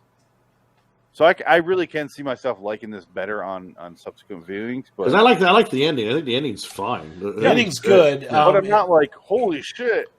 But what I forgot about was because the scene where she's got the compact mirror, and it's the monster girl, the monster mash. And she figures out. She puts her finger in there. And she goes, "Father," and she's putting the finger. That was a creepy scene, but something that kind of made me laugh though was the fact that before she becomes that monster, she has that big fucking look like a cigarette smoker's welt, like she had a fucking patch on there, and it's got the fucking symbol from the Blue Oyster Cult on her fucking arm. And she's just like, I'm tired. I want to go to bed. There's a fucking symbol on your arm. That's indented, I laughed about. And you just want to fucking go to bed. No. It was the most off-putting, fucking awkward scene. I'm like, that doesn't work. Like, and that's if I was directing, like, I'll never fucking criticize Carpenter because he's my favorite. But I'm like, you want to maybe reshoot that scene because it ain't working. The way that she looks at, there's obviously a mark on the bruise. Yes, she's been like branded. An indented fucking. She's fucking branded. She's got Braille on her fucking arm, and she goes, "Oh, that looks like a bad rash. You should put some Vaseline on and go to take a nap." I have a question. Just goes to bed. But then 10 minutes later, hold on. Yeah. Do you know when that scene happens with him saying that? Because there's a lot of scenes with him talking on camera, so I can't find it without. Oh, well, it's right before he starts like frantically beating the fucking wall. Closet open. Yeah, he starts freaking. He looks at like, okay, what happens is he shines the light, and then she turns around and looks at him. Yeah, and he starts freaking the fuck out. So it's like right around at that moment. It's probably 20 minutes before the end of the movie. Yeah, this whole scene takes 45 minutes when he's in the closet. Oh, okay. Yeah, it does. It's a long sequence. Yeah, I guess it's not that important. I'm not going to play it because I can't find it because I definitely heard it the exact same way you did, Adam. Though. Okay. I'm 90. I backed it up. I'm like, pretty sure he said that. Yeah. Yeah, I've been looking, and it's just the same thing visually. He's just talking through a closet door. I don't know what the fuck where we are, but he's literally in the closet. A couple things that I want to bring up though. One is Peter Jason looks just like Anthony Michael Hall does now in this movie. It's true. The exact same fucking same. Two, we didn't mention the dreams, which are visions from the future. Yes. In 1999 that we get, which is funny because all the shots of the moon and the sun are from 2001. They have like the crescent moon over the sun, and they're all like, they all stare at it. At one point, Victor Wong, when one of the zombies breaks in, he sprays a can of soda at it. And I was like, what the fuck what is he That doing? was funny. That was funny. I don't even remember. Okay, so this was 87. Soda was not that strong in 87. It might have been that strong in like 57, but definitely not 87. Okay, No. 87 soda is almost the like, same shit you're drinking now. No, he got a Jolt Cola can. He's like, No, He Shasta. shook the They were drinking Shasta. He shook the shit out of it. No, a can of Diet Shasta Orange. They were It was drinking a Shasta can. and that fucking. Okay, another sign. There was a guy that kept walking through the room and he kept doing that shit, making a trumpet noise with his fucking mouth. Oh yeah. Sucks. Gets right up to fucking Dennis Dunn. He's and the guy. I just wanted him to turn around and bitch slap him. Like, motherfucker, I'm Wang. Get the fuck away from me. You know. Yeah. So it eventually becomes the main girl trying to pull Staten out of a mirror, which I read that they did with Mercury, Yeah. and they pulled it a little out of their hydraulics for the thing. Well, because they can't. You can't have human skin touch mercury. Yeah, so they had a No. fake arm going in there, and it's her left arm because religious shit. But she pulls the other girl's Susan is pulling Satan's arm out of the way. Our main character goes blah and throws herself through the mirror, and then Donald Pleasant's like hiya, and he throws a fucking axe to the mirror, It breaks it. and then Simon's like no. But how great is that image, though? It's cool.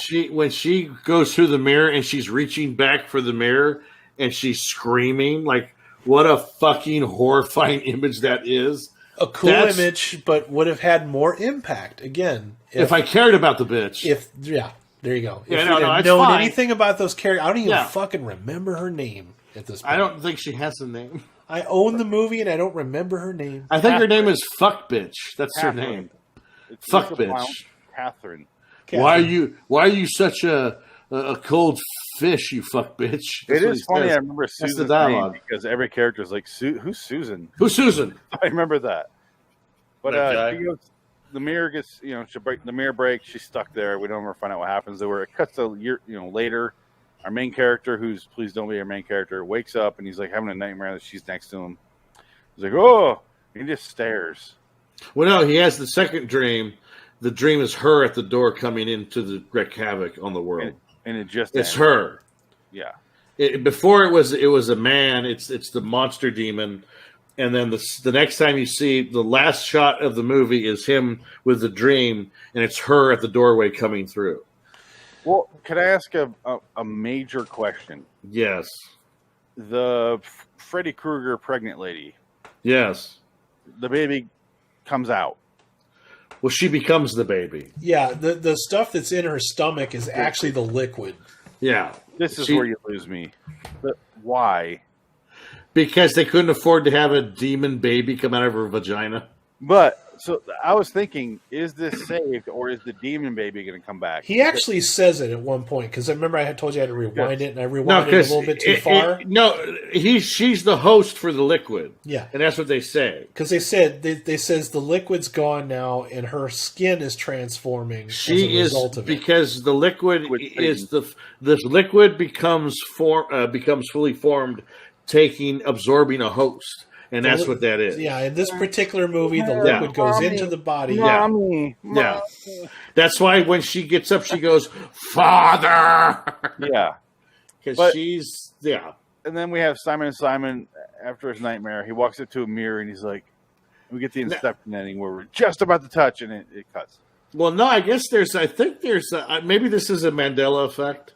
I thought there was an alternate ending to this where he goes to the mirror and it breaks and it's her and she grabs him and pulls him into the You're mirror. thinking I don't of know. Nightmare on Elm Street. Now, I know that's Nightmare on Elm Street, but I think this is in this too. I don't know. I feel like that happened. You're blending the two. Yeah, you've seen too many 80s horror movies. Check to see if there's an alternate ending on Prince of Darkness Blu-ray. No. And if that's in there, because I think there's like a version where that happened. There's like two different endings. Because I like you, I'll look, but I'm pretty sure that there's no. I know it could be a dream. I don't know.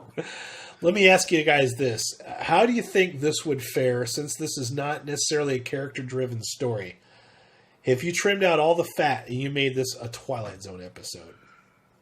I looked it up. I don't see any alternate ending. Freddy Krueger does pull the girl through the door. I know she does. She turns into a blow-up doll. And he kills Connie Britton through the mirror too in the new one. He puts his fingers through her eye sockets and pulls her into the broken mirror. That movie fucking sucked. Yep, that's what I heard. I don't even bother watching that one. So I met Jackie Earle Haley, and he was very sweet. Because my brother and I were at the Hyatt at San Diego Comic-Con when they were promoting that piece of shit. As far as I'm concerned, it all ended with Wes Craven's New Nightmare, and that was a beautiful movie. And I agree. A good way to put a button. I agree. Then we get Ronnie Yu's Jason X. But I'm going to tell you, Freddy vs. Jason, and I'm like, thank you. Jackie Earle Haley is this tall. He's a small man. He's a nice guy, though. He's funny. He's very nice. I have Jackie here. There he is. What did you feel about the movie? I don't understand Prince of Darkness. I don't understand the concept. Watchmen's watchable. I'm just trying to cool off. That's a little all right. So overall, you 6 for me, 7 for Adam. Dick, I'm gonna go 8. It might be my second favorite John Carpenter movie.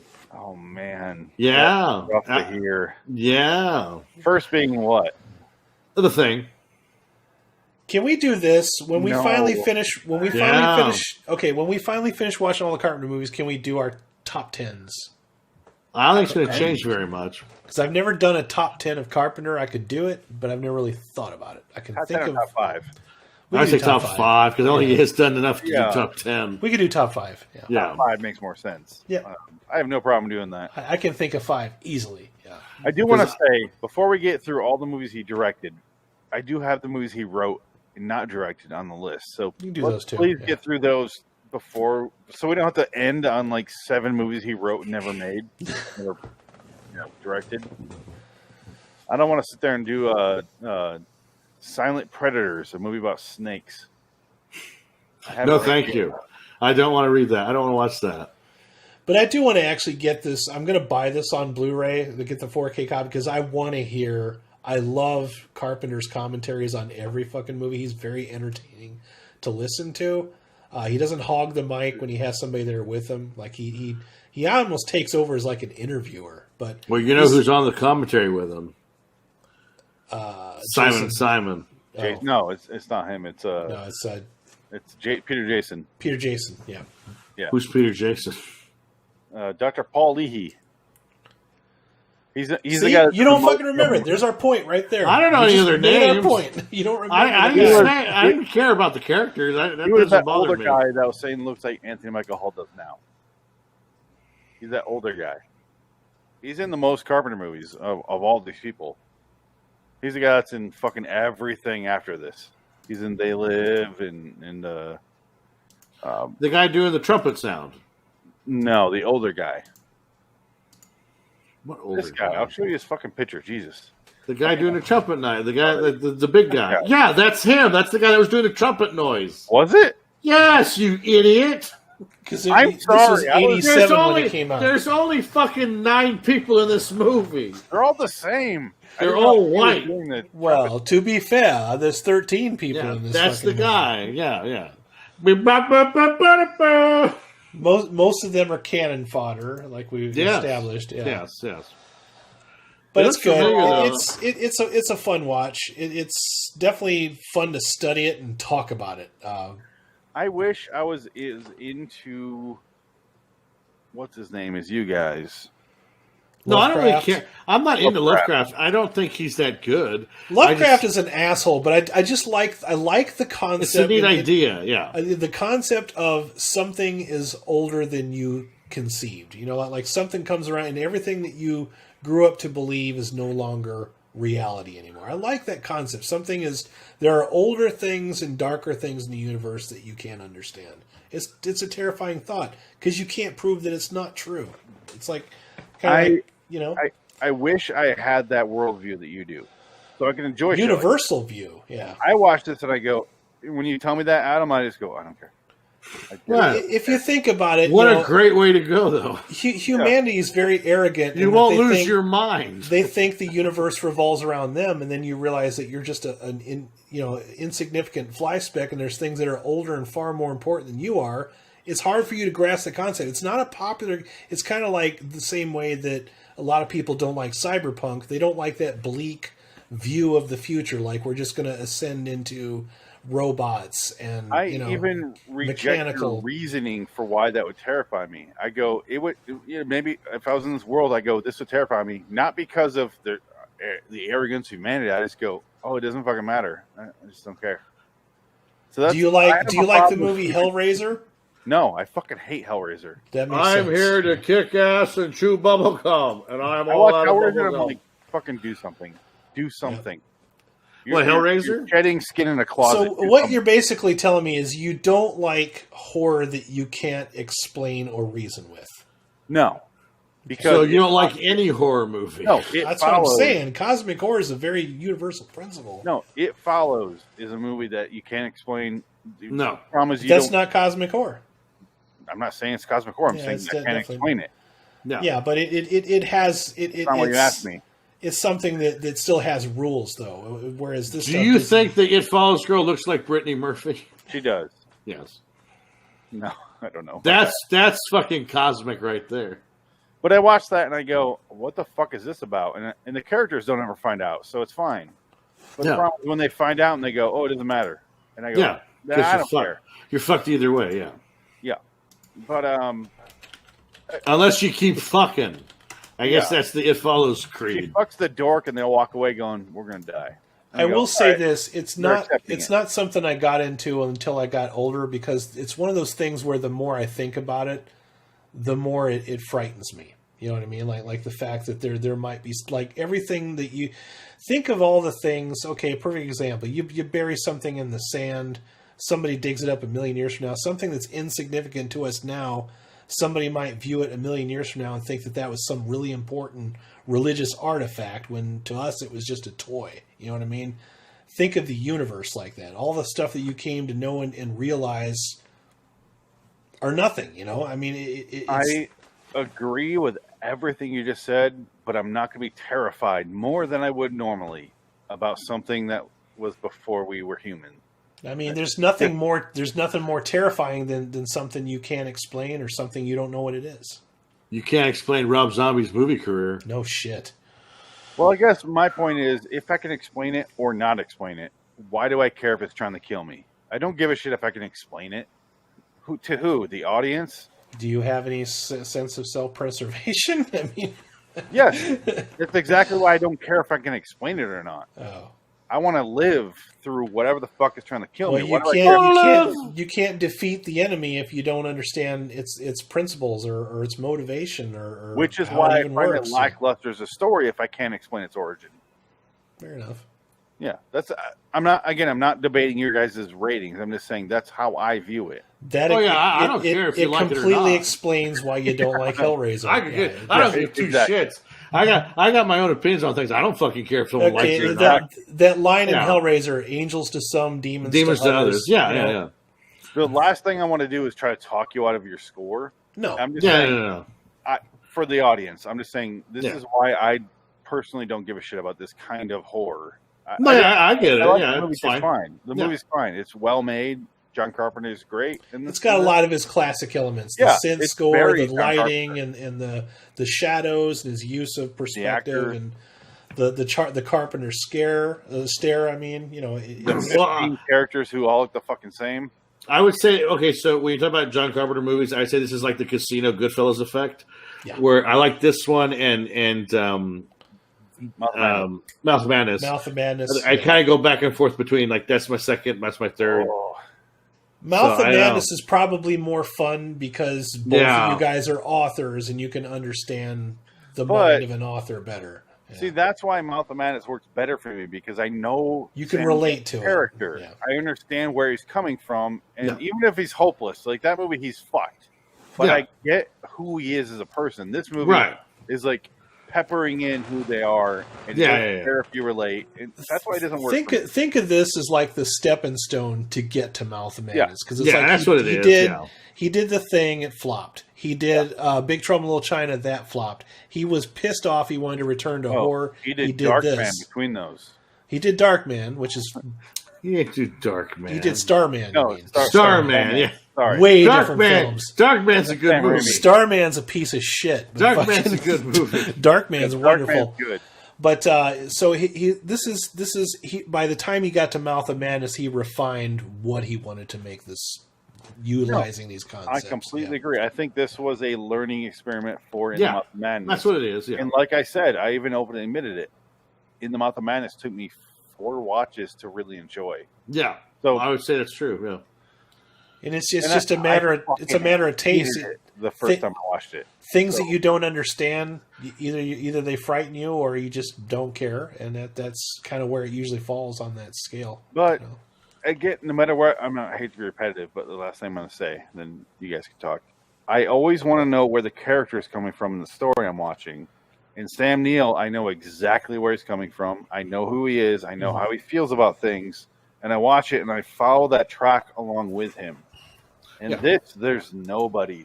No, well, no, and that's the thing. Yeah, there is no personalities. There's lead nobody. Is really bad. He's really bad. It's 100% true. Yeah, story to tell you how to feel, which is kind of backwards.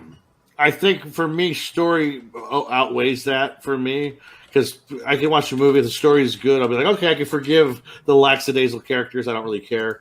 But if the story and the concept is neat and different, like, oh, that's kind of neat. Right. I'll kind of forgive it. If this movie didn't have a concept that Dick and I enjoyed, it would have been a piece of shit. Sure. Even comedy movies have to be the same for me. I'm very consistent. Like Dick, we always talk about Big Lebowski. Office Space. The story is very minimal. No. Especially Big Lebowski, the story is almost non-existent. It's really it's an afterthought. The story.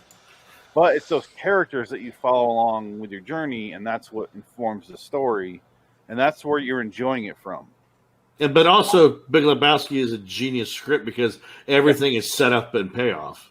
Yes, like everything mirrors each other. Like everything's called back within either a line of dialogue or an image. It's fucking hilarious. The perfect script is Hot Fuzz.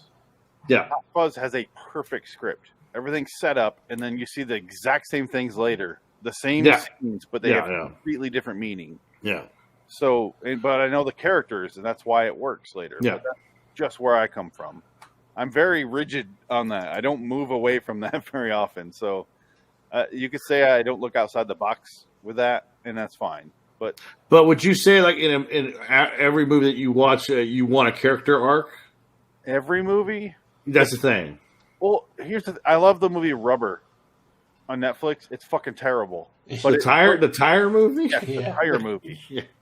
But you watch that and you go, this is fucking dumb. And that's where 99% of the audience is lost. They go, this is fucking stupid. And I watch that and go, they are making fun of what you're watching on TV every day. Yeah.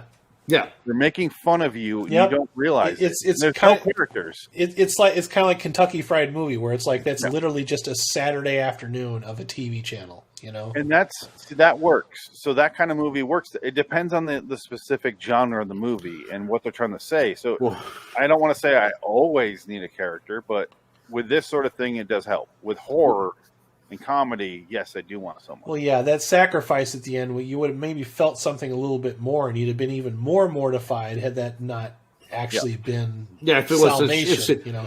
Yeah, because there's a theory that people have that they actually didn't save the world, and that his girlfriend is actually the new embodiment of, of the Prince of Darkness. That's what I took from it. But that's Carpenter being ambiguous. He does not do happy endings in his movie. He refuses to fucking do it. The cold fuck bitch becomes the cold fuck bitch of the universe. Right. And that's great. And it's a nice setup because throughout the entire movie you never see the whole figure in the image that they're showing, and at the very end they zoom in on her, roll credits. Yeah. And I love that that's ambiguous because that works and it's fine. And this type of movie, perfect, great. Yep. Right.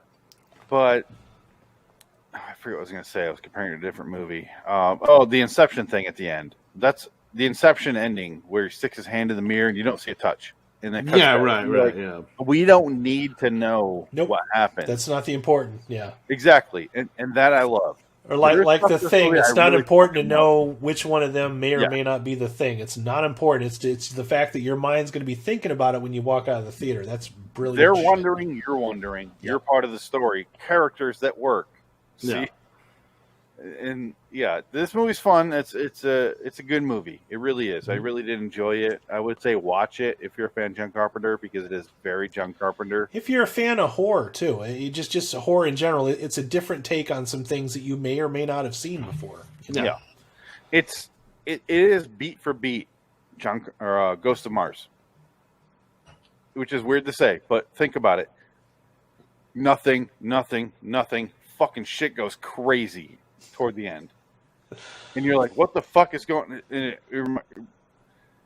As far as beat points go, it is Ghost of Mars. It almost amazes me that Big Trouble wasn't more successful when it came out because there's a movie that never slows down. It's constantly shit going on, 100% paced perfectly. That's the one that flopped the hardest too. Well, Carpenter. He's a guy. He also admitted he's like this in Big Trouble in Little China failed so fucking hard at the theater, but they made their money in VHS rentals. Yeah. Oh yeah. I probably saw this when I was a kid. VHS saved Carpenter's career for sure. Yeah. Well, and also what's funny about Big Trouble in Little China, the reverberations throughout culture because of that movie. I mean, it's in everything. Every video game is ripping off Big Trouble in Little China. Yep. Every Mortal Kombat game you've ever played ripped off that fucking shit. Yeah, definitely. So he was kind of the zeitgeist guy, really. And I would say he's more of a zeitgeist guy in the last 30 years than anybody else. Yeah. Big Trouble in Little China, like I mentioned in a previous episode we did, I watched a fucking ton as a kid. Oh, yeah. I've seen it so many times. Once as an adult. So I'm looking forward to it. That's one of those ones that I put it on. Green eyes. My parents came in, started watching it, and they fucking loved it too. And I'm like, what the fuck is this movie? And then we're just like, we don't care. It's wonderful. It's fucking great. And that was it, So something that does not need defining. It's not. Carpenter makes drive-in movies. That look like high budget movies. But you look at what the legacy of Carpenter slasher film. He did that. Yeah. He does the cosmic horror movie. He's done that. I mean, he's 3 of those. Yeah. Yeah. I mean, the guy's incredible. Yep. Well, you could say that. Yeah, he's like the lower budget version of Kubrick, who did every fucking genre and killed it. Like some of the best movies in every genre. But the difference was Kubrick was far more successful. Carpenter's the working man's Kubrick, blue collar Kubrick. Poor Carpenter is Kubrick without the budget. Yep. Yeah. He's like on a crunch. He's like he's Roger Corman version of Kubrick. And it shows you how much power Kubrick had. He personally pulled this Ultraviolence. What was that? Clockwork Orange. He personally pulled that movie out of theater when it was doing well at the theater because they were saying it was so violent and it was bringing out the worst in London.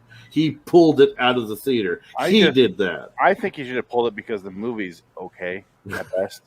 Carpenter is the type of guy that says $3 million, no fucking problem. I can do that. I'll see you next weekend. He's the Roger. This is not a slight on Carpenter at all. No, he is the Roger Corman version of Kubrick.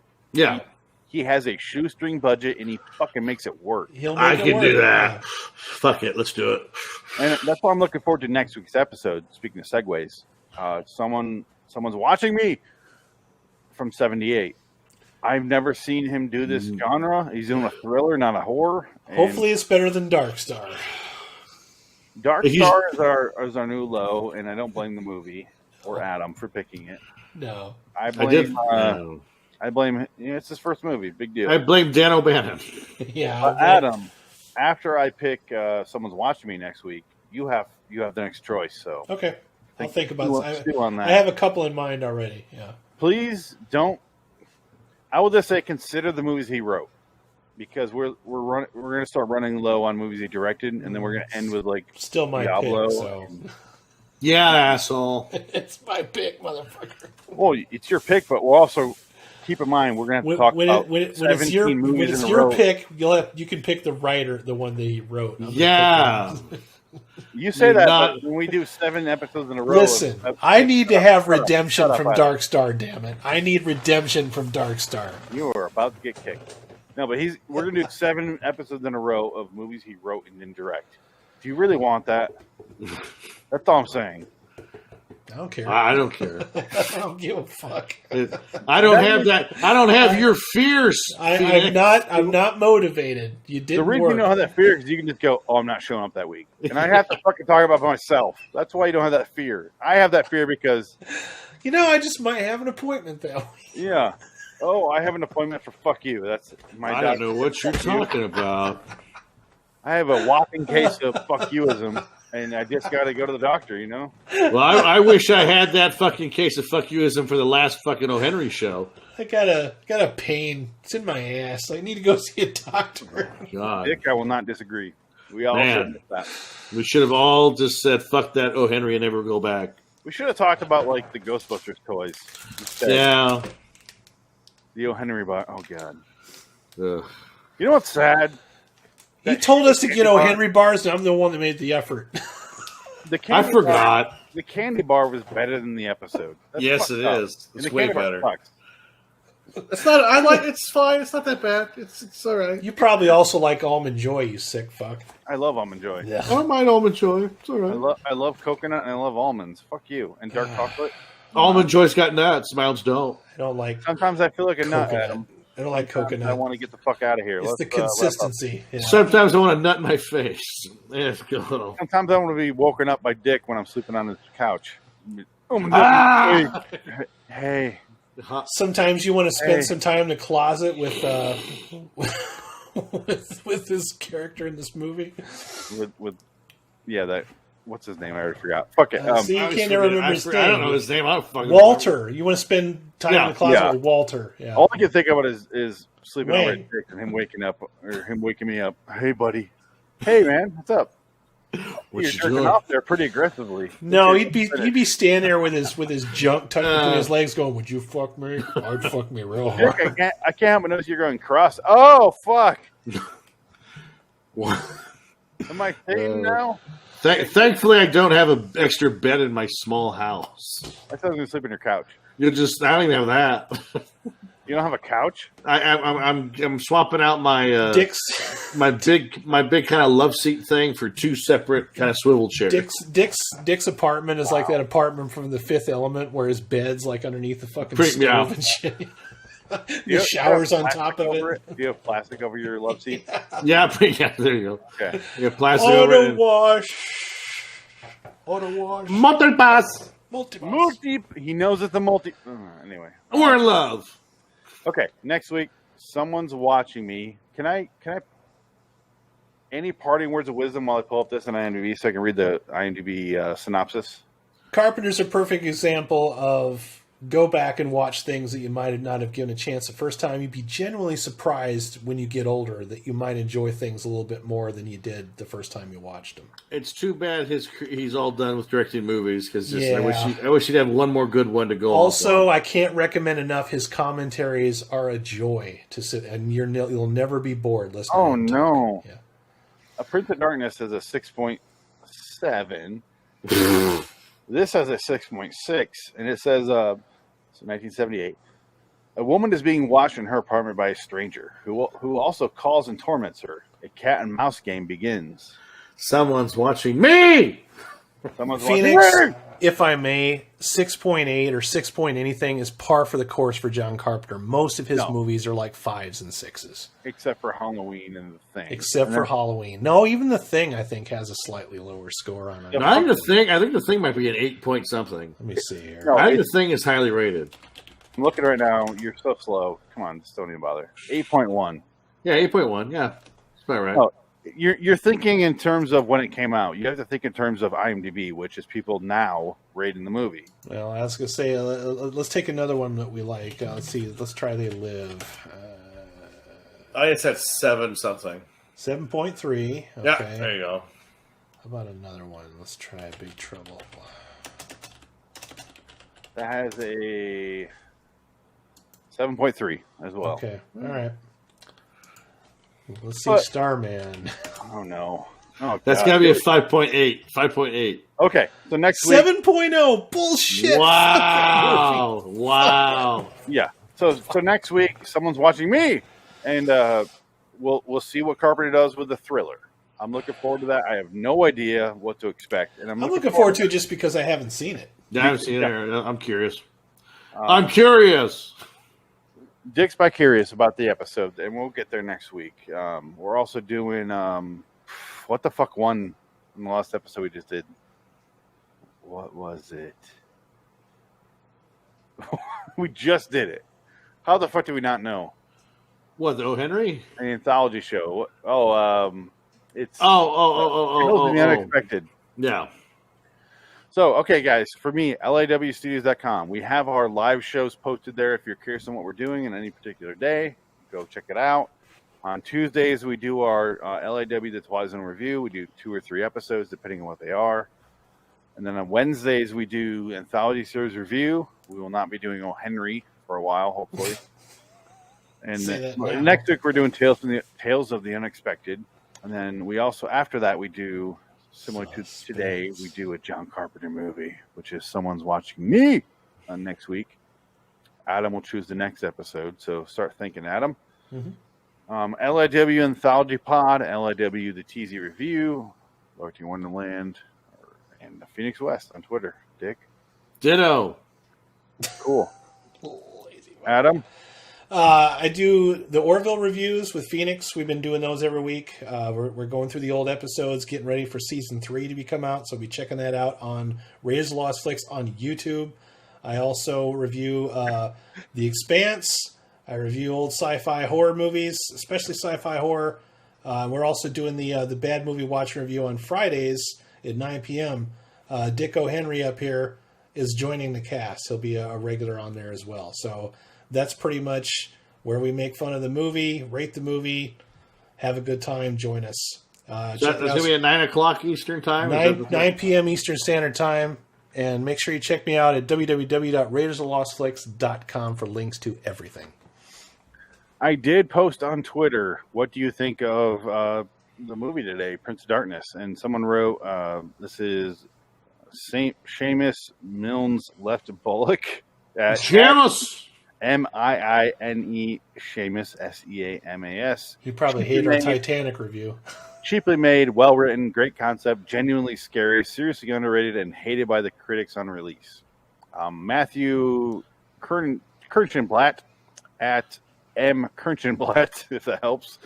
I enjoyed it and the dialogue. Some of it was a little too over the top, like what the Prince of Darkness is, but it was enjoyable spectacle with moments of brilliance. But damn, that fucking priest. Yeah, that should be on the box. I'm looking forward to damn that fucking priest. Here, after we wrap up this series, we talk about all the John Carpenter movies. I want to go back to this. I really do.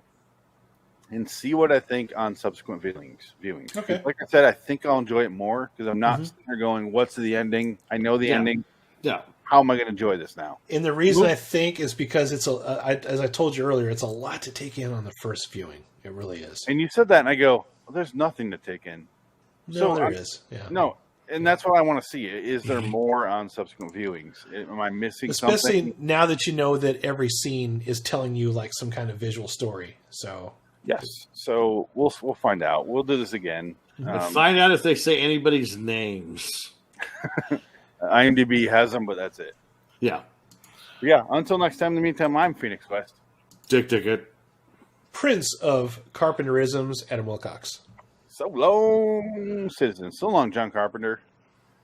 I'll send This you is a 1999. I'll send you a carton of Pall Malls if you do an intro for us. By the way, your music's awesome. I bought your record. Definitely. We got all Do your an intro records. song for us, John. Make us an intro song. That'd be amazing. Do something for us. We supported you. If I could pick one theme to be ours, I would hijack Assault on Precinct 13. Terrible movie, great fucking theme song. Great theme That's song. my favorite movie, you cocksucker. You just told them one of those movies is terrible. Yeah, you just bashed the man. You You're said gonna it. say that. Say The Fog is terrible. No, I like The Fog. Fuck you. That's my third favorite Fuck you. Carpenter movie. You know what? Just for that, that's going to be my pick. All right, it's going to be The Fog. Fuck you and The Fog. Hold on. Okay, while we're still alive, I just, for some reason, at like 11:30 at night, they play a remake of a John Carpenter movie every fucking night. Oh, I sit there and I why? watched it. So I've watched Assault on Precinct 13 with Ethan what's the Hawke. fucking name? Ethan Ethan Hawke. Hawke, yeah. I watched that, and I watched the Thing remake, and I watched the other day. I watched the Fog remake, and I go, Ugh. so fucking terrible. Well, the So Thing bad. remake is not technically a remake; it's a prequel. So that's It the sucks, thing. No, though. yeah, It's not Thing. good. It's shit. It's Yeah. shit, but it's not. It's You not. can It's say not a what- remake. I don't care what it is. I just watch and I go, "Am I entertained?" No, it's boring. It's stupid. They Sucks. just did that so that they could sell it to people, and it didn't fucking No. work. Yeah. Didn't fucking work. They want to do their soft reboots. Go fuck yourself, Hollywood. They And wanna John say, Carpenter's on board with Oh, that. we Fuck got that. CG. Ugh. The only remake I can't find of his is Lockout with Guy Pearce. Oh, it's terrible. It's a remake of. I saw it in the theater. New York. It's fucking terrible. It is fucking beat I for can't beat. find it. Can't find it. It's not worth watching. It's not good. I tell you where you could probably find it. Go to the grocery store, and we have that little bin up front that has DVDs and Blu-rays in it. It It's in sucks. there. Yeah. Adam, not- have you seen it? Yeah. Okay, I have not, and I cannot find it, and I don't want to pay for it because I know it's going to suck. Yeah. So I'll go to Rasputin. I got a place over here called Rasputin. They have a bunch of old used DVDs and shit. Yeah. So I'll go look and see. Maybe it's Try in there. it. Try the I'll Goodwill. go. I'll go look. I'll go look and find Shit one. like that'll be in the Goodwill for like $1. No. Yeah. out here they have Zia Records. I could go look there, but I just haven't. Yeah, I haven't been to Rasputin's here in like 6 months. No, Actually, no 2 Goodwill in years so Arizona. far. Yeah. But it's good. Anyway. Will. So long, citizens. So long, John Carpenter. Send us a score. Bye. Could you imagine if he did a score for us? It'd be awesome. Who do I send it to? The fucking asshole in the corner, or the other asshole in the corner, or the asshole downstairs? His CD I called Lost didn't Themes know is how pretty to good shit. handle. If he literally sent me like, "Hey, I sent you I'm going to send you this. Where do I send it?" I go. Yeah. I would like start stuttering. I love you. I don't get like weird about celebrities, but I'd be like, "Yeah, I'm jealous of him because I make music, right? And Yeah. the guy can take a bass line, a synth pad, and just a very minimalistic drum beat and make something fucking amazing with it. And I'm like, how the hell does he do that? this is right here at the ready." By the way, Yeah. Jealous of it. Jealous of him. Yeah. Was that John Carpenter or your CD? No, that's my CD. Adam. I mean, Oh, okay. I was gonna say, yeah, it's F CDs, right? Yep. Oh, okay. Yeah. he sent me a CD and didn't open it and sign it. I didn't know he wanted me to autograph it. I would have thought he had been offended that I thought. Why I'd wouldn't I autograph it. want that? Why would you want that? I'm nobody. You know me. If Look you're at my. gonna send me this, why wouldn't I want that? I mean, now that I know that, the next time I send you something, I'll fucking autograph one. But I just thought if I would have autographed it, it'd be like, who the fuck does he think he is? A rock star? Fuck him. No, but you're right. Like, hey, Phoenix, go fuck yourself. I probably would have done something like that. Yeah, that's fine. And nothing. When I launched that Don't CD, I actually did autograph like the first 20 or so that But fucking not this. pre-ordered it. Yeah, You didn't think I was special enough? you didn't pay for it. Fuck you. I didn't ask for it. That's See? the other. You didn't Yeah, ask for it. See, Yeah. this is the only guy you know. He gets something for free and he still bitches about it. What an asshole! No, It- the conversation with Jansen the other day. He took my guitar and he goes, "It's okay." I said, "You asked for it." I did wake up. Like I said, I was way too drunk yesterday. And I You woke were. up today and my first thought was, Jansen was right. He took that guitar when he was moving. Instant regret. Yes, I didn't want to admit it. You like immediately enrolled in this 12-step program after He's that 100% moment. right. He took the guitar when I was moving, not after I moved in. He was Well, right. actually, I would say the more egregious action is that the CD is still wrapped. It has not been listened to. No, I just got it. I'm fucking busy. I have a family. Sorry. Sure, whatever. When I printed that CD, I printed like a couple hundred of them, and I managed to sell most of them. I only have like 20 of them left, so I did all right with it, considering I got like 3 copies of Full Circle left on my webpage that are autographs. I never made. It's just something that I wanted to do. Is one of my bucket list things. I wanted to make an album, and I wanted to make an 80s synth album. That's what I did. So I've sold dick. Yeah, that's what you sell though. It's your name. Yeah, it's true. Yeah. It's true. I sold Phoenix loads. No. I sell dick in the streets. I jerk you off for money. I'm Alice Cooper. I'm gonna stab you with a bicycle. And I got a hot dog stand. You want a hot dog? You want a foot long? He told Carpenter he always wanted to be in a horror movie. Good night, ladies and gentlemen. Bye, everybody. Good night. Nobody watched us. Bye. No. Fuck.